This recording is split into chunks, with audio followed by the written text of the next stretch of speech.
Welcome to the Write Better Fiction podcast, the show that helps you, well, write better fiction. I'm Shane Miller, urban fantasy author, writing coach, and story geek, and each week I'll be talking to industry experts about the writing craft, publishing, and the business of being an author. Enjoy the show. Hello, Fictioneers, and welcome to episode 16 of the Write Better Fiction podcast. Today I'm talking to my first ever returning guest, Jeff Elkins, aka The Dialogue Doctor, all about his brand new book, The Dialogue Doctor Will See You Now, How to Write Dialogue and Characters Readers Will Love. So stay tuned for that. But first, it's time for Question of the Week. Last week's question was, how do you want your readers to feel when they read your books? Angela has said, I want to make them feel like they just went on a ride at a theme park, one where they start softly, dipping into a make-believe world at first, and then they explode into a series of twists and turns, hanging upside downs at one point. When the ride comes to an end and they catch their breath, they remain in their seats because they can't wait to do it all over again. That's a fantastic answer, Angela, and I love it when people reread my books too, so I'm sure we're all aiming for that.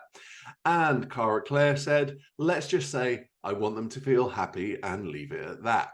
This made me chuckle a lot when I first read it because Cara writes spicy fantasy romance, so I will leave you all to interpret what her version of happy is. This week's question is, what's the last novel you read that you couldn't put down? Okay, it's time for my update from the writing chair. I've spent this past week batch recording my next round of podcasts, and I've recorded about 10 interviews. Now, I reckon I've been super lucky with my guests ever since I started the show, not just this batch of guests, but these interviews have been fantastic and I can't wait to share them with you. In other news, I'm off to Cleveland next week for the in-person portion of Jay Thorne's author business cohort, so I can't wait for that either. I also wanted to say a huge thank you to my patrons. It means the world that you donate money to support the podcast. When I first set up Patreon, I was doubtful I'd get any patrons. So any patron that I have, I'm hugely grateful for you. And our conversations on Discord always bring a huge smile to my day, which is great. Speaking of Patreon, if you want early access to episodes and exclusive access to the Fictioneer community on Discord, where you can participate in things like Question of the Week and weekly accountability, you can support the show on Patreon for as little as $5 a month. Head over to patreon.com/writebetterfiction. When I reach 50 patrons, I'm going to start recording a patron-exclusive monthly Q&A where I answer all your writerly questions. Okay, that's about it from me, so let's get into the interview with Jeff. Hello and welcome to the Write Better Fiction podcast. Today I'm joined by my first returning guest, Jeff Elkins. Jeff was on the very first episode of the show talking about how to write dialogue. His new book, The Dialogue Doctor Will See You Now, How to Write Dialogue and Characters Readers Love. And for listeners, Jeff is holding up the book, but the YouTube people will be able to see it. It is actually out now. When I wrote this script, it was not out. It is out now. So we're going to chat about that today. Jeff has also kindly agreed to be interviewed a second time because I fucked up the first one. So thank you for that too. It's okay. The second time is the first one was a dress rehearsal. Yeah, this is like it was the a practice run, as if you and I need a dress rehearsal. Yeah, exactly. Yeah. But first, Jeff's bio, for those who didn't hear episode 1. Jeff is the author of 11 novels, a writing coach, a certified 3-story method editor, and the host of the Dialogue Doctor podcast. During the day, he leads a writing team for a training company that stimulates difficult conversations. He lives north of Baltimore, Maryland, with his wife of 23 years. No, it's not. With his wife of 20 years and his 5 kids. Hi, Jeff. Welcome back to the show. Thanks, man. I actually think it's 21 years now. Well, you need to update your bio then. I got to go update that bio. Well, then the mistake wasn't my fault. Crap. It's 22 years. It's a good thing my wife isn't a writer. I hope your wife is not going to listen to this. Yeah. She doesn't listen to any of this. Good. Yeah. All of my writing stuff is like this weird world that she knows exists, but she doesn't participate in. Yeah, she's on the periphery. Yeah. Just on the periphery. You're doing a podcast then. Go to the basement. I'm like, I'll go to the basement. Go to your basement, sit there and Sit down there in the dark, all of the lights out, where we don't see you. Yeah.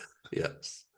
Great. Well, since you were on episode 1 back in the start of April, I won't ask about your journey into writing it again. Tell us a bit about what you've been up to since we last spoke instead. That was in April? That was in April. Okay. Sorry. I have to like reorient my mind. Like, okay, what in the hell happened since April? I wrote a book, The Dialogue Doctor Will See Yes, You Now. I definitely did that. you definitely did. I definitely put that book out. I can't think of anything else. Nerds, like JP, Ryan Flesh and I write Nerds. We're cranking out season 2 right now. It's a Vela about a ghost. It's Ghostbusters meets The Office. It's like Ghostbusters who are mired in bureaucratic nonsense, like Kafka-esque bureaucratic nonsense that brings humor. So that's what JP and I write, and we started season 2 since April. We published season 1 in the end of March, which was great. Yeah, and then just Dialogue Doctor stuff, man. Working with writers, hanging out. I have my daughter graduated high school, so that took up a lot of life space. Took up a lot of the life space. But yeah, I think it's just went on vacation. The day we were recording this yesterday, I got off of a 12-hour drive from Atlanta. We drove 12 hours from Atlanta back to Baltimore. Wow. It's a long drive, man. It's a lot of time in the car. I drove my 20-year-old son drove 3 hours, and I drove 9, and it was a long road. Yeah, for sure. Yeah, Sure. it was good. And you've got an in-person event this year, right? I've got an in-person event. I've got a masterclass coming up. I don't know when you're going to hear this, but I've got a masterclass coming up August 4th. That is live on Zoom, in which we're going to go. It's 4 hours on how to design and write character growth. We're going to start at the story level and then go deep into the scene level, and we're going to use the Enneagram archetypes as our foundation so that we have character types to compare and contrast as we talk about how you shape your cast. So that's happening August 4th, and then October 14th and 15th, which I'm super excited about. We're having our first ever Dialogue Doctor in-person event that is it's going to be 2 days in Baltimore, Maryland, as you said it with your beautiful accent. And it's it's going to be fun. We're doing it at a historic hotel, the Indigo Hotel, right across the street from Enoch Pratt Free Library, which was one of the first free libraries in America. That is a very impressive building. Also across the street from one of the first cathedrals in America. That is also beautiful. So it's a nice setting. We're going to do a lot of writing. The focus is creating a dialogue-centric short story. So we're going to together as groups write short stories together. Laura and I are doing, I think, 5 training sessions total that weekend. And by the end of the weekend, you'll walk away with a really solid short story that with strong characters you can build on to leave. Yeah. And we're talking about putting them all in an anthology. We'll see. Nice. How that goes. So, but participants are likely going to be all published together in an anthology. Cool. Well, I look forward to that because I am coming to that in person. I'm super excited about that. Yeah. Thanks, man. Okay, so in your book, The Dialogue Doctor Will See You Now, you start by defining dialogue. Why is it important for writers to understand what dialogue is and its purpose in a story? Yeah, it's yeah, sorry, I don't want to jump too far ahead in my explanation. So I think of writing in a more practical sense, and hey, let's demystify this. Let's take the magic away from it. Yes, it is art. Yes, there are people that are just naturally talented, but when I played football in high school, I was on a very impressive. I set the bench. Let's be clear. on a very impressive high school football team. Sure. We sent from my graduating class, the 24 starters on the team, 11 of them went to Division I college schools. It was a machine. They actually just made a TV show on Hulu about my high school, Algiers, America, and about my high Oh, school's wow. football teams. Not the year that I was there. It's like recent, but it has been a football powerhouse for over 20 years. So anyway, there were guys on my team that were just naturally gifted at football. They were faster, they were bigger, they were stronger. But football is not magic. And it is not magic. It is not just like, oh, this guy's gifted, so he's great. There's skills you learn, there's tools you teach. We used to stand on the field, and like I can remember just literally working on the first step after the hike. We'd spend like 20 minutes just doing the first step over and over and over again. We would have a bag and we would run into the bag as hard as we can, but working on our form, right? Like head up, shoulder in, arms around, like just working on like how you getting low with your knees, working on exactly how to tackle somebody. And we would do that for hours. Like it's just this, there were techniques and tools that we used that demystified the sport and made it like, okay, I may not be as naturally gifted as these other athletes, but I can learn these tools and techniques so that I can play on the same field. Does that make sense? Like Mm. I may Yeah. never be Ernest Hemingway, but I can write a book that people will love, right? Like, so that's why this book exists, to give you kind of the tools and the techniques behind what writing dialogue is, so that, I mean, hey, if you are Toni Morrison, write whatever the hell you want, do your thing, right? Most of us are not. I am not. I have to spend the hours on the practice field understanding how to tackle somebody in order to get a good hit in the game. In the same way, I need to understand what dialogue is and how it works in order to write a scene that's going to make a reader cry, right? Like I don't just pull out scenes like Sethi in the desert, in the swamp, in Beloved. That doesn't just come out of me. So I have to know the tools and techniques to do it. And that's what the book is. The book is like, hey, these are the tools and the techniques. Here's what you practice. Here's what you need to understand. Here's how like you make this thing happen in the text. And so we start off with just the basic definition of dialogue, which is characters interacting. I think because again, the master authors just know that. Like I pick up a Grisham book and I doubt, I was just reading a Grisham book this week. He's one of the best selling authors of our time. I doubt he ever had to stop and think, what is a scene? Mm. I have a feeling, because I've been reading him now for 30 years, I have a feeling that he just naturally understands a scene has to be comprised of dialogue, which is two characters interacting with each other. I think he just naturally knows that. A lot of us don't naturally know that. And so we need a book that looks at us and says, hey, a scene is characters interacting. That is dialogue. And the exposition, which is the bits where characters don't interact, the summaries, the reflective moments, the descriptions of the curtains in the ballroom, right? Like these things where you're like removing character interaction. These also have their place. They have they have an important impact on the story, but you have to understand what that tool is for and how to use it, and like how it works, what it's doing to the reader, to really be effective at it. Yeah, for sure. All I learnt there is that you really want to make readers cry. Yeah, oh, I do. That's I'm one of my just goals. Every saying. book, I have a place where I want to make readers cry. I can tell you, and we could go through all 11 of my novels, and I can tell you exactly the moment from, I did it in my second book. Um, which is called The 12 Commandments.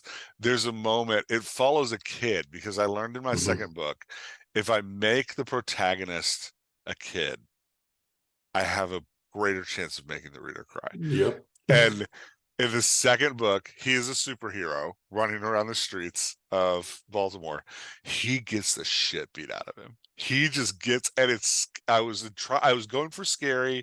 I was still learning my tools. I don't know that I hit scary, but the bad guys chased him into the basement of the cathedral. The live event is going to be across from.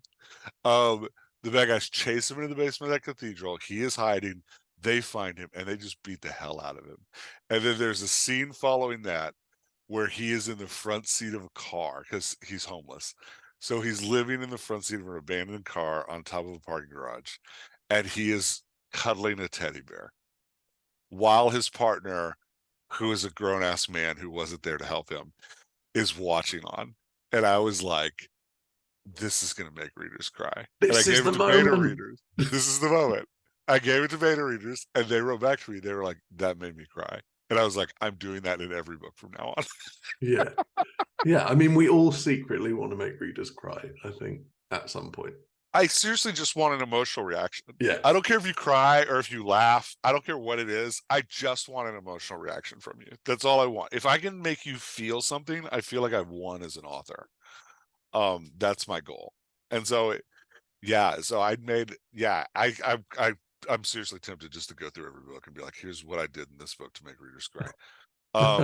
In Nerds, it's funny having a co-author JP because Nerds is supposed to be a comedy. And yes. I'm constantly trying to make readers cry. And JP's like, he'll send me notes back. This is not funny. I'm like, no, it's not supposed to be funny. He did let me slide one moment in where there's a child ghost. Because I was like, I'm going to make readers cry. There's a whole graveyard of ghost children who died. Because children dying is sad. So it's like, let's do that. And JP's like, this isn't funny. I was like, I know. Go with it. I know. Shut up, JP. So it's supposed to be funny. So anyway, JP's brilliant, by the way. No, he's not. So and he's not I'm just gonna put this out there. JP's a dick. Let's not. He's not. He's so smart, and he's courageous enough to come to somebody like me who's very opinionated and go like, "Hey, write it again." But anyway, there's a scene. We got a scene where one of the girl ghosts like moves on to the next life while she's talking to her parents, and I that was my scene where I was like, "This is gonna make people cry." And he wrote me back. He's like, "It isn't funny." I was like, "This one stays." Yes, we need this one. You're gonna make them cry once. I get one sad moment, JP. Yeah, no. And for listeners, JP's not really a dick. I'm just messing around because we know each other quite well. He's actually... No, I'm not going to say anything positive either because then I'll never live it down. He's a dick. We'll move on. So you talk about how dialogue works at the scene level, and we've mentioned scenes a couple of times already. So can you give an example of how dialogue can influence a scene's pacing, tone, and or trajectory? Yeah, sure. So dialogue is broken into, in the book, I go into these terms in great detail. I'm just going to throw one term out there so that we can have an informed conversation without me constantly caveating things. So dialogue has exchanges in it, which are the interaction between characters. So if you have two characters in a page, character A speaks and character B speaks, that's your exchange. If you have three characters, whenever a character repeats, that starts a new exchange. So three or more characters, whenever a character repeats, that starts a new exchange. I say that to say, in dialogue, exchanges create energy in the text.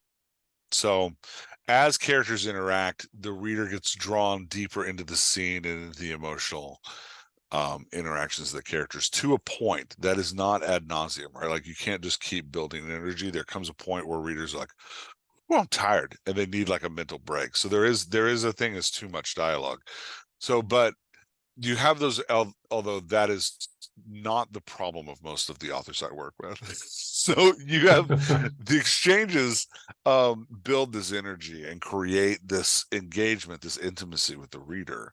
And then exposition, these paragraphs of description or reflection, allow the reader to step back and give the reader a mental breath. right? So again, like we were saying before, just understanding what these tools do allows you to shape the reader's experience in the text. So if you want the reader to feel tension, if you want it to feel like it's building to something, if you want humor, if you want the reader to feel the energy of comedy, more exchanges, smaller exchanges, quicker exchanges, because you can build that energy with mental breaths of quick reflections back into exchanges.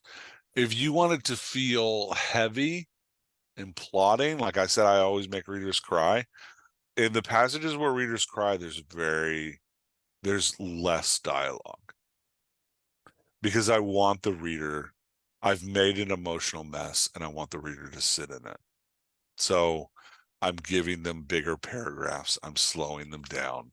I'm instead of inferring or demonstrating how how the characters feel through their dialogue, I'm actually going to have some reflective moments where I like talk about the weight that the character is feeling.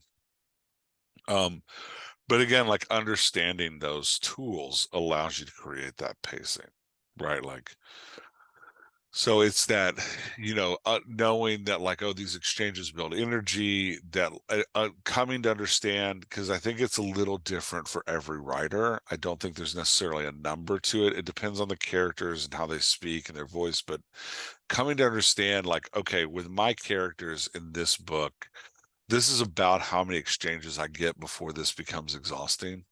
Um, and I have to give a mental break. Also understanding like, okay, my readers are X genre readers.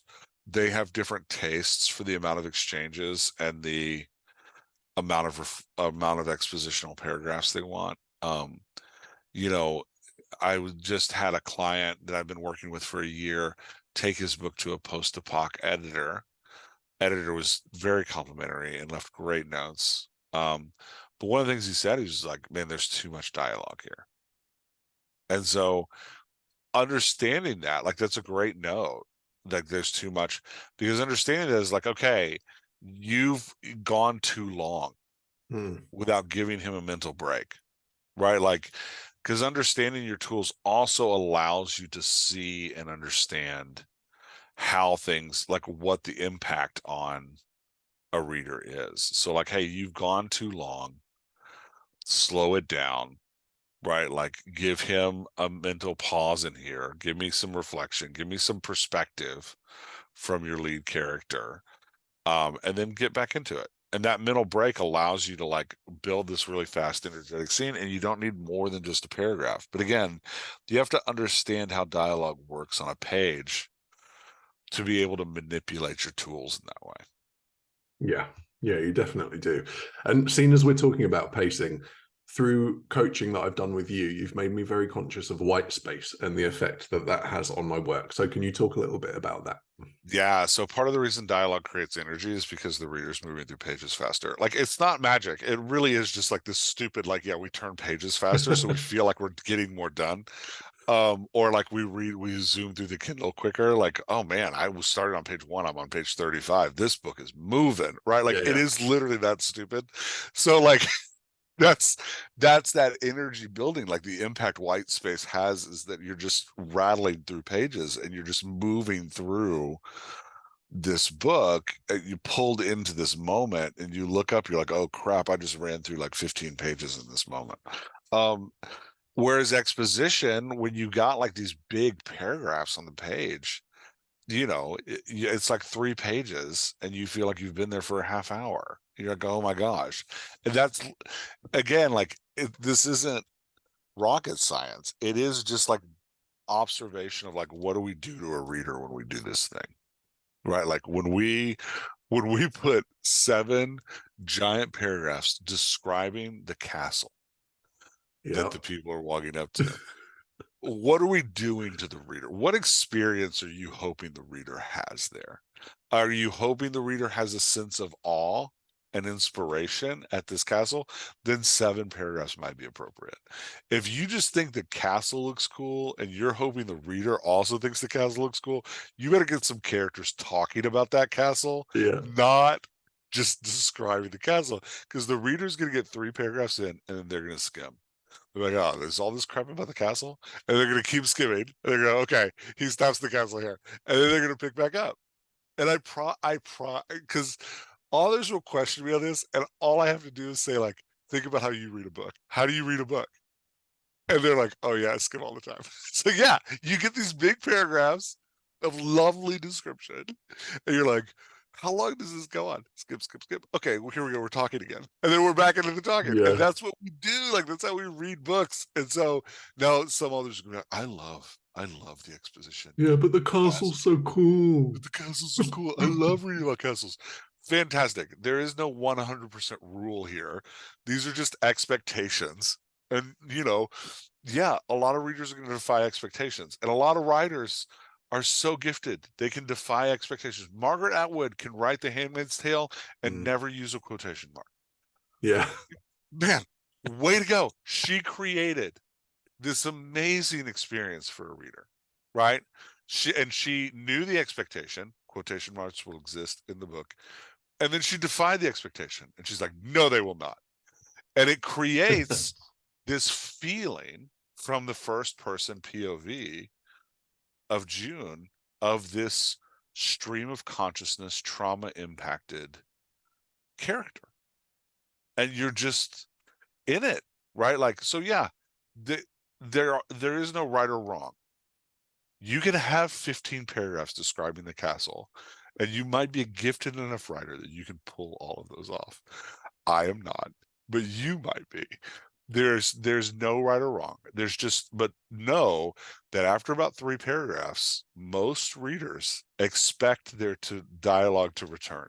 And so they're going to start looking for that dialogue to come back, especially if you're writing action, thriller, or romance, right? Like, because they're there for the character engagement. They're there for the intensity.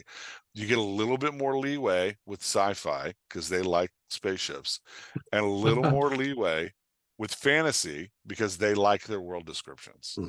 But like, if you're writing a crime thriller, you better not have 7 paragraphs of a building, unless you're like the best writer in the world of buildings. If you're the greatest writer in the world of buildings, have as many paragraphs as you want, but most of us aren't. So again, all that to say, there aren't right or wrong. I'm not saying there's a right way or a wrong way to do this. I'm saying that we have tools. Those tools impact the readers in some predictable ways. The readers come to the text with expectations. You can defy those expectations or you can meet those expectations. Just do it strategically. Just know your tools and what you're doing and be strategic about how you're breaking expectations. I haven't talked to Margaret Atwood. I do not think she left out quotation marks by accident. No. I don't think that was a thing. I think that's an active choice she made. She left them out and the editor went, oh, this is actually right. Well, no, I like this. Yeah. I don't think when Cormac McCarthy wrote The Road that he forgot to give his characters names. I don't think he forgot to do that. I think that was does the reader expect a character to have names? Yes, the reader does. Did Cormac McCarthy play with that expectation in a brilliant way? Yes, he did. Should you play with that expectation in a brilliant way? I'm not saying no. I'm saying just know what you're doing. Right? So it's the same with white space and heavy paragraphs on the page. Can you write a book of entirely dialogue that is all white space? Sure. David Sedaris writes these amazing conversations. I would read a book of just 2 people talking by David Sedaris. Can you write a book that's just all exposition? Sure. Right? Like, you better be damn good at manipulating that exposition to feel like dialogue, because otherwise those readers are skimming that thing, right? Like, so it's that, understanding your tools and then being strategic about the moment you're creating is the important part. There's no right or wrong. There's just know your tools so that you can be the artist you want to be. Fantastic advice. You touch upon showing character growth with dialogue. So could you elaborate on this and share how writers can depict character growth through their dialogue? Yeah, so I think there's kind of a couple ways that I coach writers to do this. I'm trying to think if you and I talked about character growth. Did we talk about character growth? Yeah, because when we did my cast building session for the vampire novel, Yeah. we were discussing how the main character and one of the major side characters relate to each other, and the whole plot literally dropped into my head, as well as his character arc. So Yeah. Yeah. So character growth kind of comes in two directions. There's the like large scope character growth of like, how's this character different at the end of the book? Which is what we're coming to see, right? Like the reader's coming to take an emotional journey. The emotional journey is the transformation of the character from one state to another. How does your character change? Often, a lot of times writers come to that with like, oh, the personality is going to change. I recommend don't change the personality. Let the character be the character. Change what the character decides to express about themselves. Change how the character presents themselves in the world. Um, that's just a little side nugget. So more on that at the cast building masterclass. So, but wow, good segue. yeah, thanks, Jeff Jam, getting it in. Um, yeah, so but there's that global understanding. So when we look at the global understanding of how character changes, we want to think about how those characters are interacting in scenes, what their character voice looks like, and then modulate their character voice at the beginning and the end. So I'll ask writers, I'll be like, what's the character like at the beginning? What's the character like at the end? And how do they sound different on the page? Because it's not enough for you to internally know that they're different. They have to sound different, because the way that the reader interacts with your character's personality is through your character's voice. So that's a global scale. Once we have the global scale, we can be like, okay, in this scene, what is the character feeling, and how does that feeling impact the character change in this scene? So how do we modulate the voice here? What does it sound like? So demonstrating character voice to the reader, demonstrating character change to the reader is about understanding your character's voice and then modulating that voice short and long term, right? Like creating those both. TJ Klune's House in the Cerulean Sea, Linus is far more brave at the end of the book than he is at the beginning. Yeah. Right. And we are here for that courage. That is what we want to see. When he stands up against extremely upper management and then comes back home to his I can't remember, Alex comes back home to Alex at the end of the book, and they have a conversation about courage. We're all in it, right? Like we are all in. Linus's voice is different at the beginning and the end of the book, right? But it's not a shocking change, because his voice, we see moments of courage where he struggles with it, where he, you know, debates it internally, where he shows it. It has, it's a great scene on the dock where Linus has courage on the dock before he goes home to have his big moment of courage. So we see he has it when they go to the stores, and then like he takes the kids to the stores. So like in this book, TJ Klune has the character transform from the beginning to the end of the book, and then all throughout the book he has these moments of voice modulation where we see Linus pop through the book.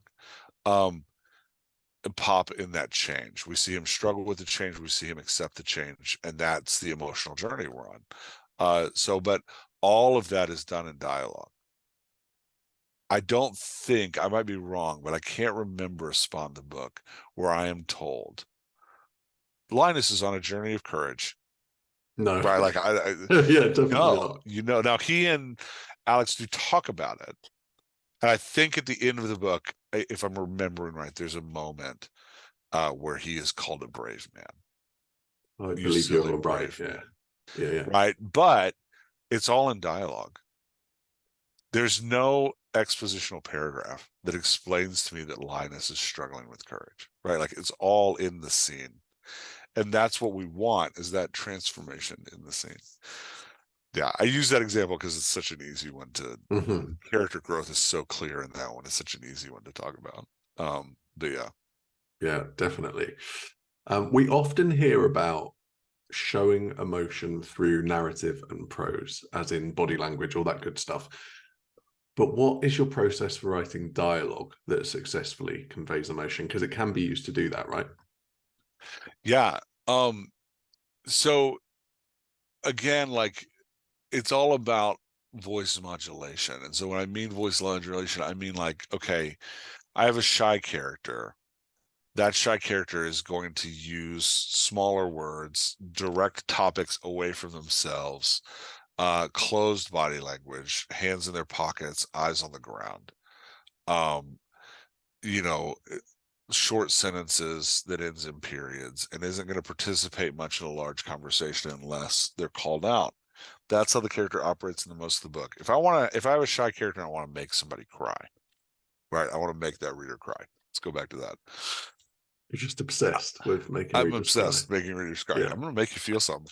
If I'm going to make a reader cry and I have a shy character, I'm going to have something tragic happen in the scene. And then I'm going to have the shy character try to speak out in their short sentences with periods, not be heard, keep their eyes focused on the ground. And then I'm going to give you a reflective paragraph in which the shy character's perspective is presented as their internal struggle to actually speak out. And then I'm going to have the shy character raise their eyes and get loud and speak a longer sentence. I'm going to modulate that shy character's voice in that moment. And you're going to feel that change as the reader. You're going to feel that character stand up.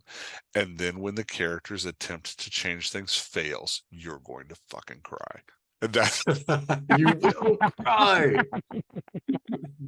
but that's how, like, we bring about that, like, change with the, like, knowing our tools on the page, like bringing about that modulation. So it's that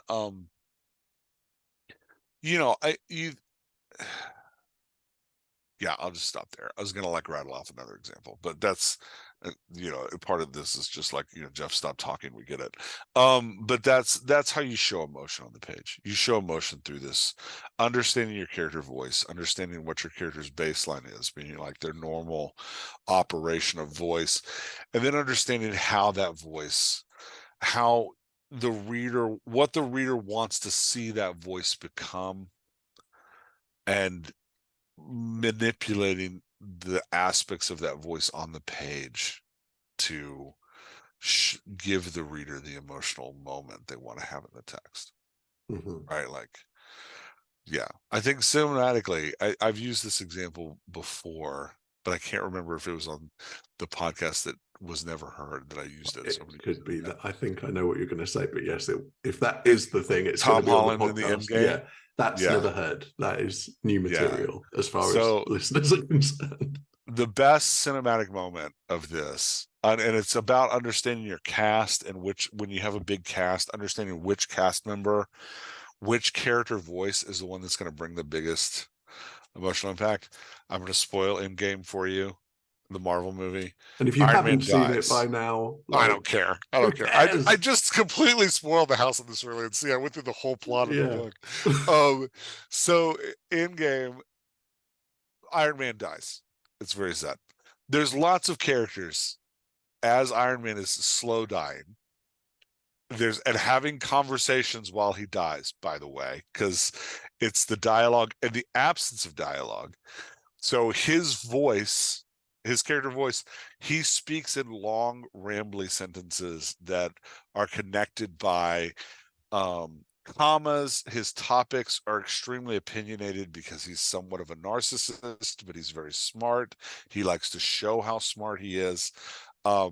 His voice has already modulated at the beginning of the book, because at the beginning of the movie, because at the beginning of the movie, he's hopeless. So they take his sentences away.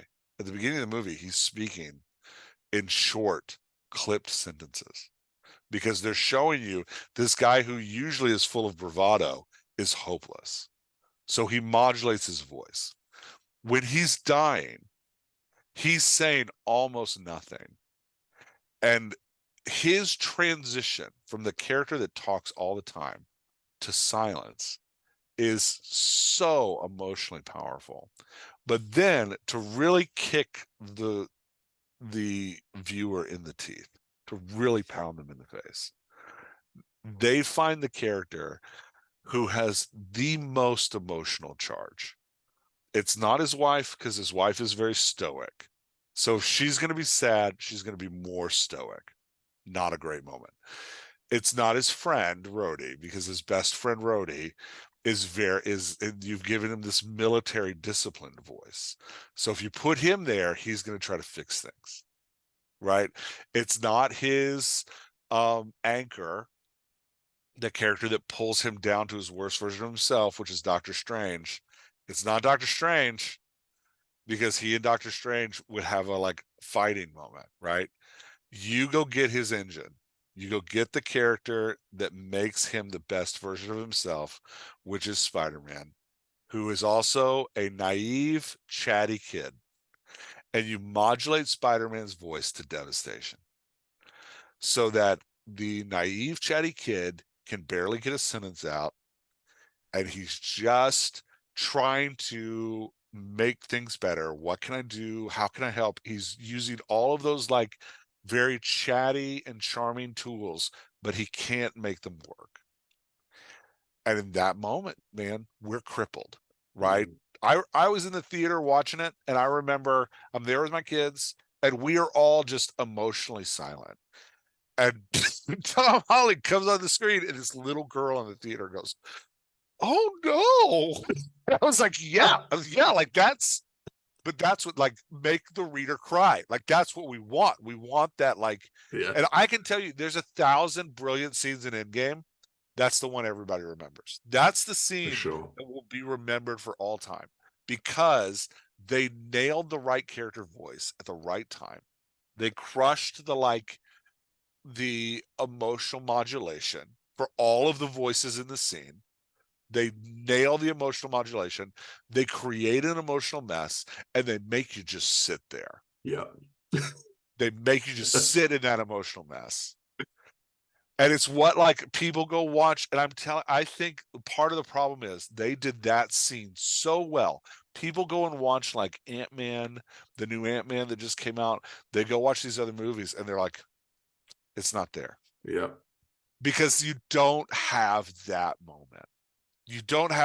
There's no 6-year-old girl in Ant-Man Quantumania who's going to go, "Oh no," in the middle of the theater, right? Because we all feel it. And it's Yeah. that Yeah. like but it's not magic. It's not. It's just understanding, like Robert Downey Jr. having a deep understanding of his own character's voice and how he can modulate it, and Tom Holland and the screenwriters having an understanding of like, here's how these characters work together. And if I want to cripple the audience, I got to go get Spider-Man. Yeah. And I can bring Spider-Man in. Spider-Man is also the character that makes you laugh. If you want somebody to laugh, you go get the character that talks a lot, because that dialogue, those exchanges create energy in the scene. So you have to get a character talking. Falcon is not funny. Falcon doesn't talk. No. Yeah. No. Right?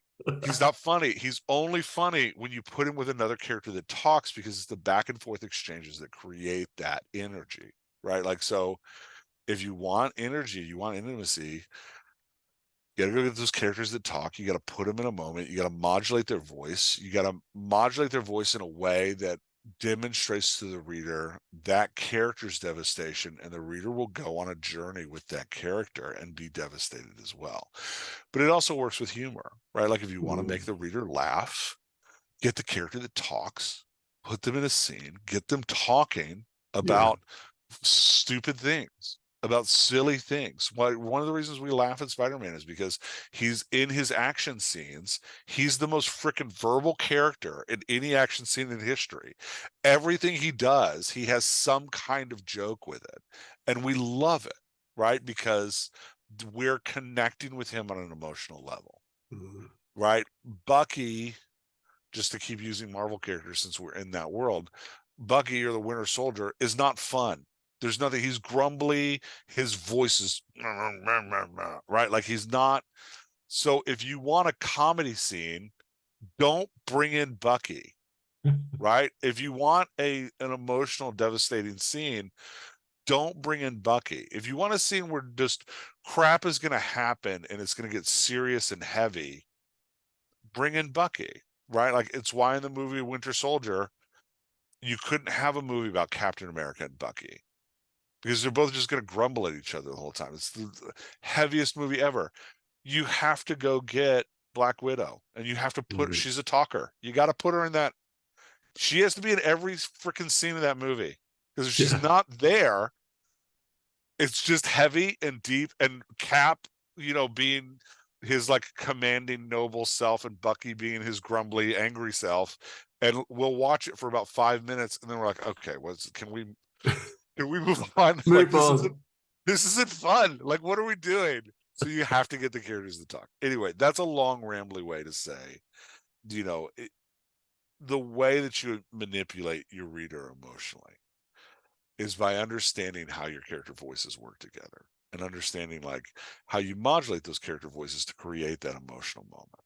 And you don't, again, here's the beauty about writing. You don't have to be a D1 level high school football recruit, right? The guy who played in my position when I was sitting on the bench on defense was 6'4", and his name was Dave. He was 6 foot. We called him Big Mo. He was 6'4". He ran like a cheetah. And I remember in a state championship game, we opened the game up where we were on defense, and he hit a guy so hard in the opening play. The guy's helmet flew off, and the guy took flight and like landed 10 yards back from where his feet had started. And I would never do that. I'm not physically capable of doing that. I could not do that to somebody. Now, I could have also tackled that guy. And the reason I could have also tackled that guy is because I understood the mechanics and the tools of what it means to tackle somebody. I knew how to do it, right? Like, you may never be Big Mo level writer, but you can also write a great scene, right? Like, you may never write Endgame, but you can write books that people love. And the key is to understanding the techniques and tools that you got. Yeah, for sure. Okay, let's flip that then. What are some of the common pitfalls when trying to create an emotional impact through dialogue? So what mistakes might authors make? Oh, good question. First is they try to do it with exposition instead of dialogue. You have to build the emotion with the dialogue before you can sit in it. You have to create the mess, and then you can use exposition to sit in the mess. But so often we try to do it with we're like, oh, I got to get in the character's head. I got to show you how the character's feeling. So we just start pounding. The build up to the moment is just filled with exposition. And the problem is your reader's skimming. They're not paying attention anymore. So by the time you get to the emotional moment, they're not in it. Like, they're not feeling it. That's one extreme. The other extreme I see a lot is that you don't want to feel it. You, the writer, you don't want to feel this moment you're writing. This is the one I'm most guilty of. So you get through it really quick. And you think that because you had this one line, the reader's going to get it. Yeah. And because you wrote that line and that line hurt your feelings, you're like, oh, that line's going to hurt the reader's feelings. No, you have to exaggerate what the reader feels. So if there's a line that hurts your feelings, sit in that moment for 3 or 4 exchanges. You don't need new content. Just have the characters keep talking about the same thing for 3 or 4 exchanges and make the reader sit there, right? Go watch that scene from Endgame. How freaking long does Tom Holland stay on the screen? So long. It's the worst. And knowing that each page of a screenplay is a minute, right? You watch that, he likely gets, I haven't read the screenplay for Endgame because I don't think it's out in the world. They don't typically share those, but I bet he's got 2 full pages, because he definitely has a minute and a half to 2 minutes, right? Like, you got to make them sit in that moment in a novel, right? Like, if you want us to feel something, Ernest Hemingway, because I've mentioned him before, in The Sun Also Rises, his character is emotionally, Jake, his character, is emotionally passive through the entire book. And the only moment that Jake actually feels anything is at the bullfight at the end of the book. That bullfight is so freaking long. Yeah. It's so freaking long. And the reason it's so freaking long is because Hemingway knows you're going to feel this thing. So Yeah. like the thing that we miss a lot of times is we think because we feel it in our imagination, the reader is automatically going to feel it too, but that's not true. You have to sit in it longer than you think you do. So you got to build to it with dialogue. And then when you get to the emotional peak, you have to sit at that peak longer than you think you do. You have to reflect on that peak with a paragraph of exposition. You have to come back to that peak again and sit on it a little bit more. You have to reflect on it again with exposition, and then you can come down from the peak. But you've got to you have to build to it with the energy of dialogue, and then you have to make sure you're sitting in that emotional moment. In romance, we keep talking about sad moments. In romance, the first kiss, oh my gosh, spend time Yeah. in the first kiss, right? Like, don't hit it and go. Spend time, build to it with the characters fumbly talking around each other a little bit and fumbling with each other a little bit. And then when they connect, give me 2 paragraphs of how that feels and then pull away from it. Right. And like, but don't just, and they kissed and then move on. No, No. give me the moment. Make me see it. Right. If you're writing a really passionate sex scene, it's not about the words you put on the page only. It is about the words you put on the page, but it's not only about the words you put on the page. It's about the verbal expression of the characters in the middle of that sex scene. And it's about how many paragraphs you're going to spend telling me, showing me, not telling me, showing me through just the amount of space you're taking up on the page that this moment is important. Right? Like, yeah, so hit me with it. Make the mess on the floor, and then make me sit down in it as a reader and look at it and go, look at this emotional mess we've made, in a positive or a bad way, right? Like either way. But it's that yeah, those are the 2 big mistakes. They try to build to it with we as writers try to build to it in the wrong way by using exposition instead of dialogue to build to emotional peaks. And then we hit the emotional peak and we run away from it. Yeah. And again, I find with writers, it's because you don't want to feel it. You don't want to sit there and write the emotional peak because you don't want to feel that moment. You want to get out of that moment. You're uncomfortable. So, but if that's good, when you feel uncomfortable writing it, you found a peak that's going to make the reader feel something. Now sit there. Yeah. And it sucks. You're like, Oh, I don't yeah. want to. It's not fun. Nobody wanted to do that. Yeah. Nobody said we're not here for fun. Nobody said writing is fun. We're here to torture ourselves. No, we're not. That it is interesting that you brought that up though, because when I first kind of came across all the dialogue doctor stuff, and I don't think I've ever told you this, but I was like, I'm not sure about this Jeff guy. So I'm not either. Yeah. So you offer free sessions every so often, like every quarter, to patrons. And I did a scene session with you on the climax for the first short story that I wrote, which is the reader magnet to my Myth and Magic series. And I have this really, well, it wasn't emotional when I wrote it the first time, but I have this really emotional scene now where one of the supporting characters gets shot and they lose the use of their legs. And it was a painful scene to write because there was a lot of emotion around that scene, and I had kind of glossed over it in part. I think it was kind of halfway there, but not quite. And the advice you gave was like, give more exchanges. We want more exchanges between the 2 characters, because he's also just shot the villains to death who have wounded this other character. So I sat in it, I did what you said, and when people read that short story, that's the scene I always get comments on. It's like, oh no, poor Helena. Like, I felt really sorry for her, the use of her legs, and I felt really sorry for your main character because he had to, you know, kill people to save her life, effectively. So yeah, just as like proof of concept, Jeff's methods do work. He's not just talking. And yeah, like Yeah.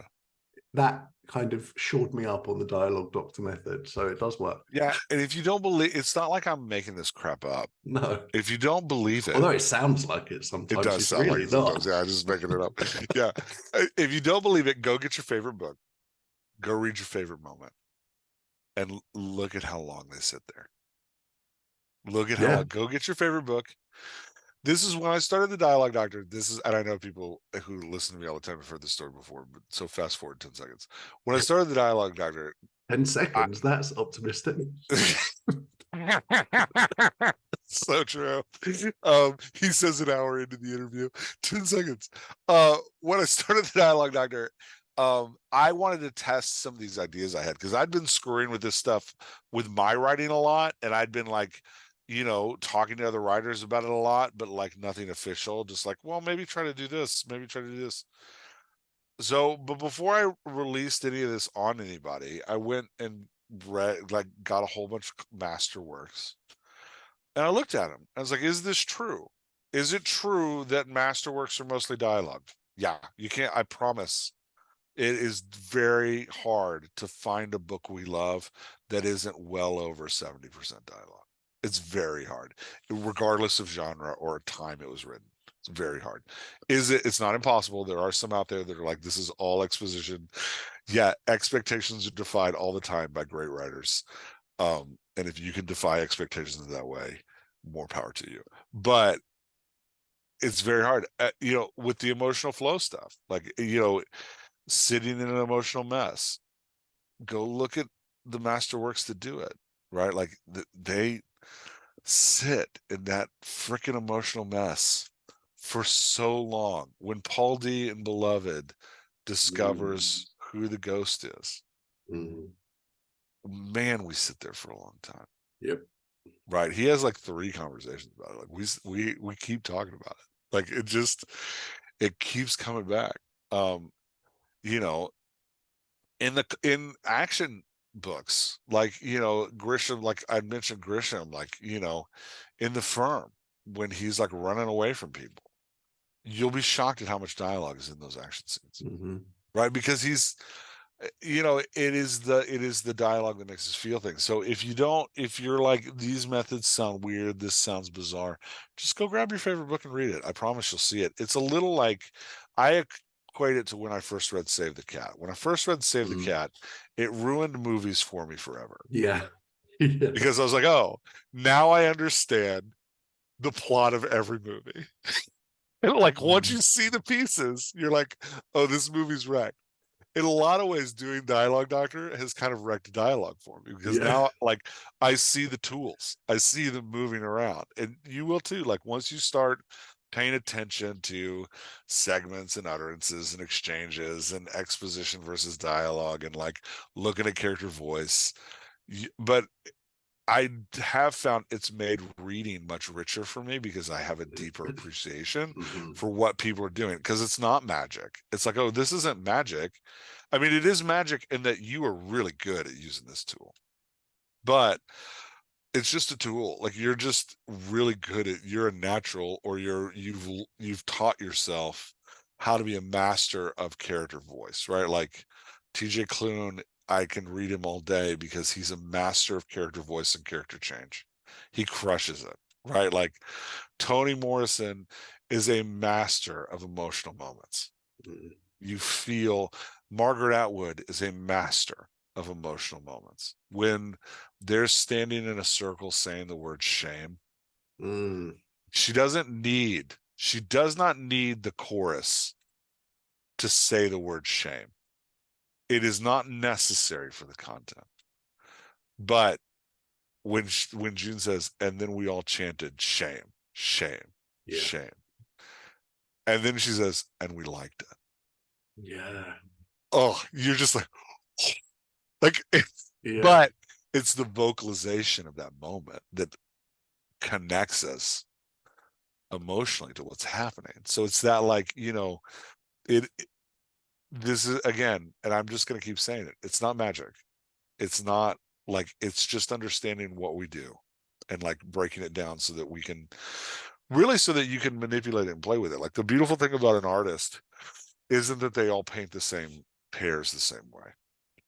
It's that they understand how to move paint around a canvas to create a different perspective on what we're seeing. And that's what we want to do as artists. We want to understand how to move the words around the canvas to, like, create different emotional moments for the reader. Yeah. Great stuff. So how does the role of dialogue change based on the type of scene it's featured in? And what I mean by this is, say, can you explain the difference between its usage in an action scene versus a more intimate character development scene? Are there any differences?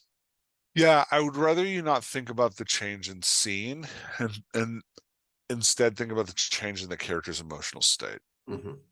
So don't think about the type of scene you're writing. Think about the emotional state the character's in. So in an action scene, the character's in a different emotional state than they are when they're sipping coffee. And so their voice should change. The amount of dialogue on the page should change, right? Like, because now that also depends on the character. So if you have a, like, Tombstone Val Kilmer Doc Holliday character, in an action scene, he actually talks more because that is where he is his truest self. He's most comfortable when he's about to kill somebody. So, and it has to do with his personality and who he is and where and what's going on. But he is most comfortable when he is antagonizing people. He's the perfect anchor. He takes off when it's time to pull people down to the worst versions of themselves. So he is, yeah. So if you're writing him in an action scene, he's going to talk more in an action scene than he is when he's just sitting in the pool hall with the herbs, right? Yeah. But if you're writing Wyatt in an action scene, Wyatt gets very serious and determined in an action scene. Whereas when he's just hanging out with his brothers, he's pretty verbal and verbose. What's changing there isn't the type of scene. The type of scene is changing, but what the change we need to focus on to understand the voice modulation of the characters, what's the character feeling? And how does that feeling shape the dialogue? So if your character is super nervous in a sex scene, have them talk more, right? Yeah. Have them talk through the whole sex scene, right? Because they're probably going to get more chatty the more anxious they get, Yeah. right? If your character is, like, super disciplined and, like, I got to get this crap done in a sex scene, have them talk less, right?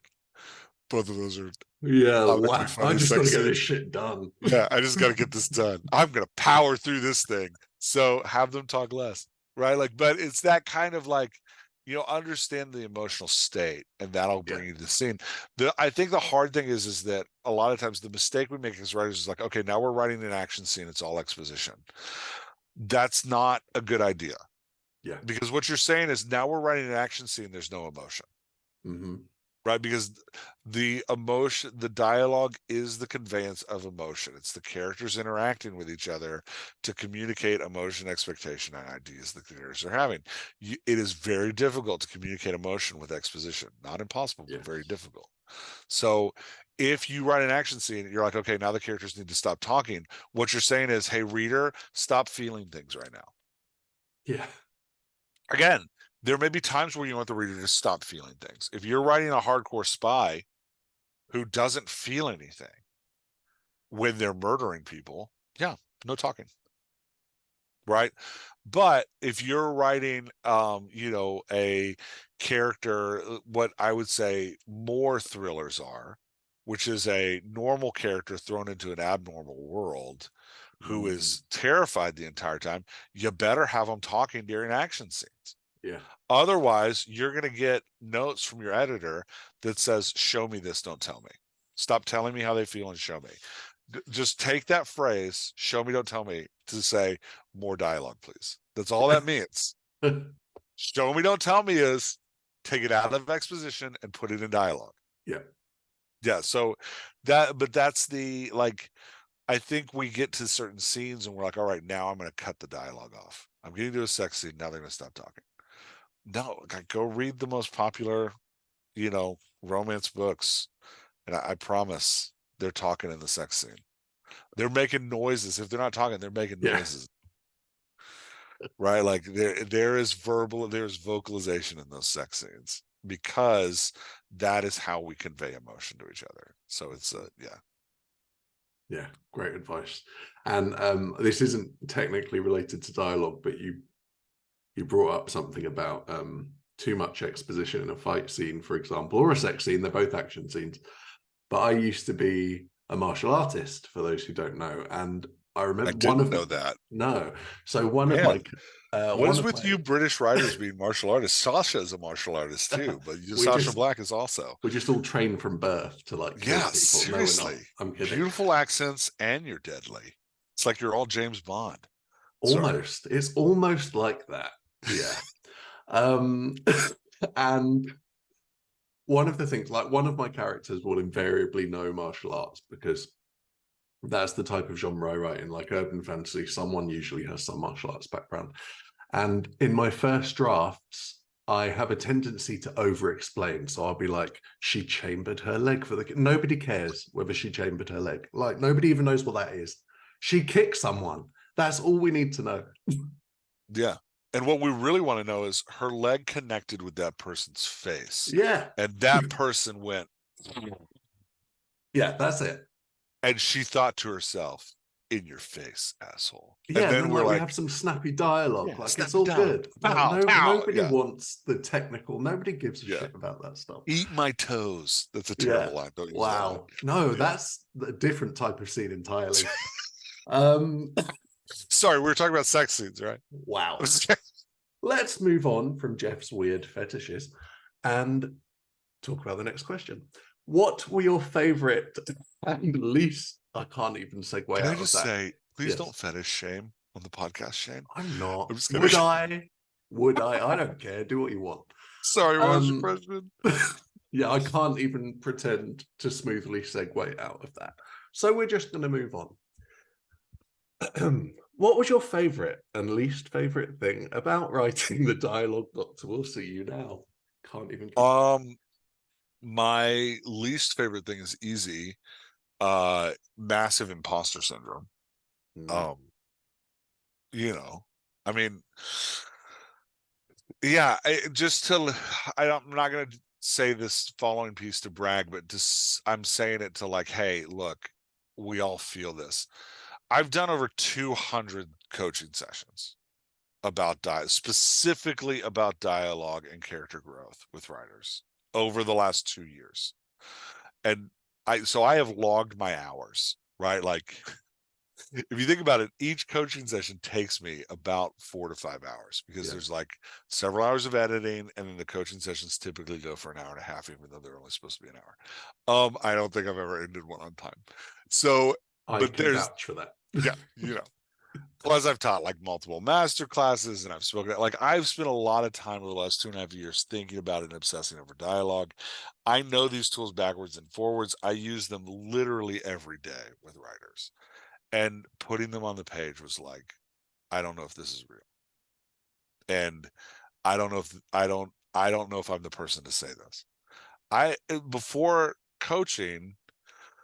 I started coaching 2.5 years ago, my job was literally mimicking the dialogue of a wide variety of people. I would sit with people, I would sit with experts in their field, and I would ask them, how does this conversation go? And they would tell me, and I'd say, how does the person you're talking to sound? And they would tell me, and I'd say, how do your trainees sound when they're messing it up? And they would tell me, and say, how do your trainees sound when they're doing it well? And then I would replicate that conversation for them in a myriad of ways so that it could be used in a non-linear simulation that would allow them to say whatever they wanted to say when they wanted to say, and the character will respond authentically. So like I know a lot about character voice and dialogue just from experience, and I still struggled to publish this book. Struggled so much that it took me 4 months to get it out. I actually finished the book in January, and then I just held on to it. because I was like, this isn't gonna work, right? Like, so, which is the stupidest thing in the world. But so imposter syndrome is real and big, and I think it's important as us as authors just to acknowledge it, that like, hey, this is not, talking to you about it is much easier because you and I know each other well, and I feel comfortable. I forget that we're recording and I'm just talking people about will dialogue. hear this. No, they won't. No, they won't. They'll have switched Yeah. off by now. You'll screw up the recording again. It won't ever go out. Wow. Wow. Low blow, dude. That's fired. So yeah. But anyway, imposter syndrome is real, and if you're feeling it, like, just know that, like, yeah, we all feel it. That was the hardest thing about publishing the book, was like, hey, like, the great thing about publishing the book is that, like, again, I'm not publishing a hypothesis. Like, this isn't, I've literally tested this with 200 people. Like, I'm not publishing a, like, hey, maybe these work. And there's things that I'm just going to tell you, there's things in the Dialogue Doctor community that I have said that we have worked on with authors, and I've been like, you know what? That doesn't work. Yeah. That doesn't work. I had a whole season where I was talking about colors. Yes. And like voices as colors. And finally I was like, this isn't working. This isn't helping anybody. What is a green voice anyway? We're pulling away the color. I was going like deep into pointillism as an art form. And I was like, I think I'm the only person that understands pointillism. I'm like asking people to go understand pointillism before they come to understand the color scheme of character voices. So I say that to say, like, there are tools that have been left out of this book. Like, this isn't like I'm testing some crap. This is the stuff that works. Like, this is the, like, 2.5 years working with writers, 200 sessions. These are the tools that have come out of here that works. And that feels really good to be able to put something into the world to be like, hey, this will help you. Like, it will help you. And I like that, like, part of what drives me personally, if we want to make Becca Syme happy, it's because always. Why would you not want to make? I know, seriously, like, don't make her angry. No. It's I've had a couple sessions with Becca, and then I haven't talked to her for like 2 years. And I reference her this way all the time, and I'm constantly wondering, like, I wonder if Becca ever hears this. Probably not. No. Yeah. So, but I am an individualization, restorative, strategic. Those are my top strengths. So, like, giving you something that you can use strategically that solves your problem in a way that you can individually apply, like, kind of tweaks all my strengths. But like at the Dialogue Doctor, like, I have the podcast, and the podcast is literally just about, like, hey, let's help people with their dialogue. I don't necessarily really do interviews. I do bring people on to talk about things sometimes, but I don't do interview. Like, it is just writing sessions. Yeah. But some people don't connect that way. Like, I've had people email me and be like, hey, the podcast feels like just two authors sitting down at a coffee table talking about what they're writing. I'm like, yeah, that's what it is. But they're like, I don't get it. I get that. I'm fine. I send out a newsletter, and like, it is quick and rambly and like dirty tips about dialogue most of the time. But people write me back and they're like, you're not spending enough time here. I don't understand this. Can you, like, spend more time? So, like, they don't get the newsletter. So this is just a third way that we're like, hey, here's a third way. I'm giving you these same tools over again, because I know that, like, some of us need it in this form to actually learn the tools and connect with it. So it's that kind of like, I get excited about putting this book into the world because it's like, this is what we do in the Dialogue Doctor community. This is how we, like, talk and how we work on things. And this is just another form for me to bring what's happening in the community to you. If, like, being on a Slack channel doesn't actually help you learn anything, this is another way that, like, I can bring this to you that you can learn. Yeah, 100%. And it's interesting you mentioned imposter syndrome there. I just want to throw it out. I think we might have had this conversation before, and I don't know if it was on the podcast that will never see the light of day. But when, like, I've written 5 nonfiction books now, and every single time I have imposter syndrome because I'm putting myself out there as someone who knows shit, and that's nerve-wracking. Yeah. But the irony is, your books are fantastic, by the way, too.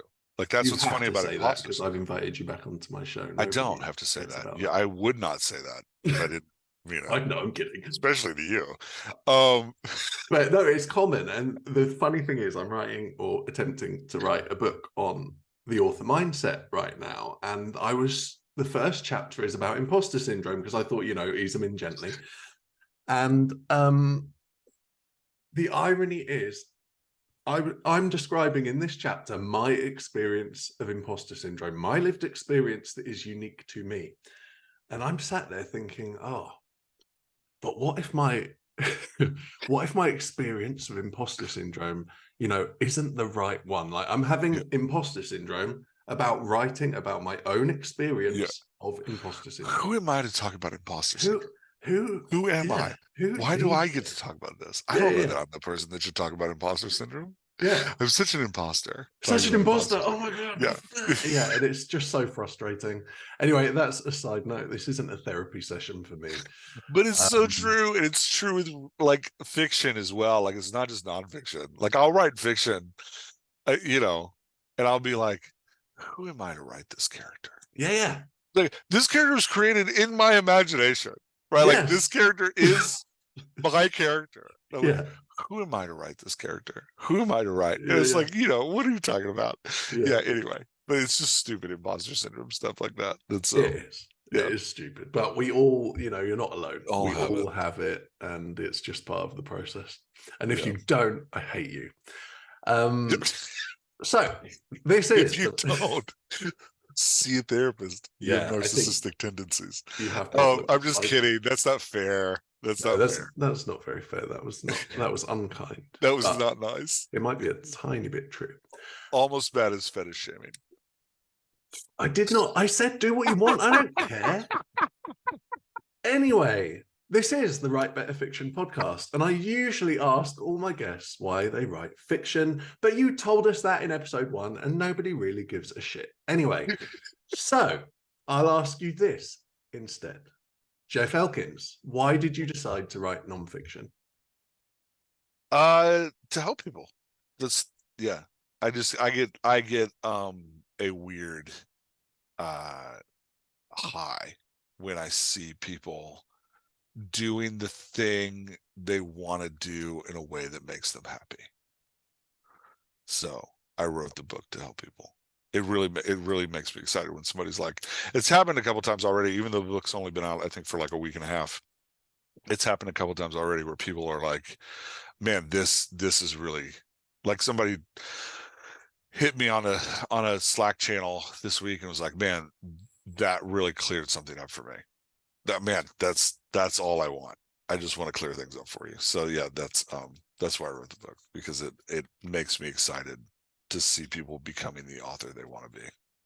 That's awesome. And that's also the shortest answer you've ever given on a podcast. So, probably. Now, could you tell everyone a bit about where they can find out more about you and everything you do? DialogueDoctor.com is the best place to come. You can get the podcast there, and the newsletter there. If you go to the menu, there's a learning button. You click on the learning button. That's all there. You can also sign up for the masterclass that's coming up in August. You can come to the in-person retreat. I think at the time of recording this, we have 4 seats left for the in-person retreat. It's only 15 people, so we're I think we're at 9 right now, or no, I'm sorry, I think we're at 11 right now. So come sign up for the in-person retreat, and you can also find the book there. Come get the book, DialogueDoctor.com. Awesome. Well, thanks for coming on the show again, Jeff. That was great. Thanks, Ben. Thanks for having me. I hope you enjoyed the interview with Jeff and picked up a ton of actionable tips on writing dialogue and characters that readers love. There won't be much of a personal update from the writing chair next week, because I'll be pre-recording as I am in Cleveland when the next episode airs. But you still need to join me next week. And I say that because I'll be super excited when I chat to best-selling dark fantasy romance author and TikTok sensation Jenna Moresi about her latest craft book for authors, Shut Up and Write the Book. So have a great writing week. Thanks for listening to the Write Better Fiction podcast. Remember to hit subscribe on your favorite podcatcher and leave a review, and we'll chat again next time.